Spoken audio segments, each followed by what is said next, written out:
맛있는 머니 BBQ. 코인에 기댈 수밖에 없는 자본주의의 민낯.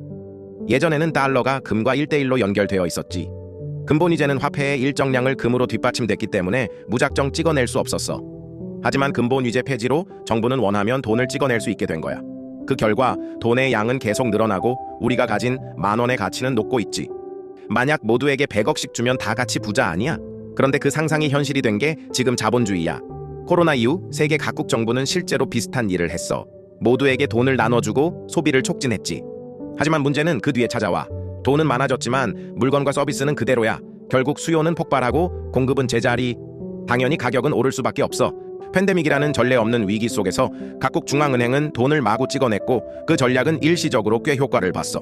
국민들은 돈을 받아서 소비하고 기업은 살아났지. 돈 찍어서 돌리면 경제가 돌아가는 것 같거든. 이게 바로 돈 뿌리기의 마력이야. 중앙은행도 정치권도 여기에 중독돼 버린 거지. 그런데 아무리 돈을 많이 찍어내도 세상의 물건은 무한하지 않아. 예를 들어 페라리 같은 슈퍼카는 매년 생산량이 정해져 있어. 그 희소성 자체가 브랜드 가치니까. 그러니까 아무리 돈을 많이 가져도 결국 사는 사람은 상위 1%. 돈이 많아지면 물가가 오르는 이유도 이거야. 희소한 것엔 돈이 몰리니까 가격은 폭등하게 되는 거지. 자본주의는 돈이 넘쳐날수록 가진 자와 못 가진 자의 차이를 더 벌려. 왜냐면 돈이 늘면 먼저 오르는 건 자산이거든. 부동산, 주식, 예술품 같은 것들 말이야. 5년 전 5억 하던 집이 지금 12억이 됐다면 그 차익은 자산을 가진 사람의 몫이야. 반면 자산이 없는 사람은 올라버린 가격 앞에서 계속 뒤처질 수밖에 없지. 여기서 중요한 건 이 성장이 진짜 성장이 아니라는 거야. 정부는 돈을 찍어내기 위해 결국 빚을 낸 거거든. 즉, 우리가 누리는 번영은 미래 세대가 갚아야 할 부채 위에 쌓인 거품이야. 이런 거짓 성장은 지속 가능하지 않아. 어느 순간 갚을 수 없는 수준에 이르면 시스템은 붕괴하게 돼. 결국 지금 자본주의는 폭탄 돌리기 게임을 하고 있는 셈이야. 당장 터지지 않으면 오케이. 미국의 국가 부채는 이미 경 단위를 넘어섰고 하루에도 수조 원씩 늘고 있어. 어떻게 그게 가능하냐고? 그 중심에 있는 게 바로 달러 패권이야. 전 세계가 달러를 쓰니까 미국은 마음껏 빚을 내도 되는 거지.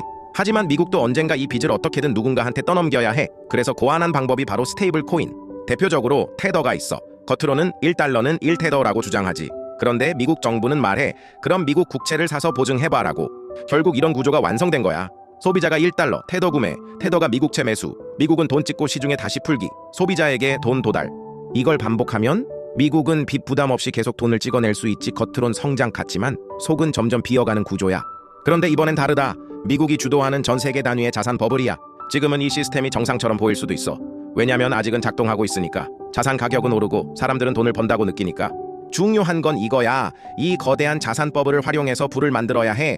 그리고 그 부를 안전한 수단으로 이동시키는 거야.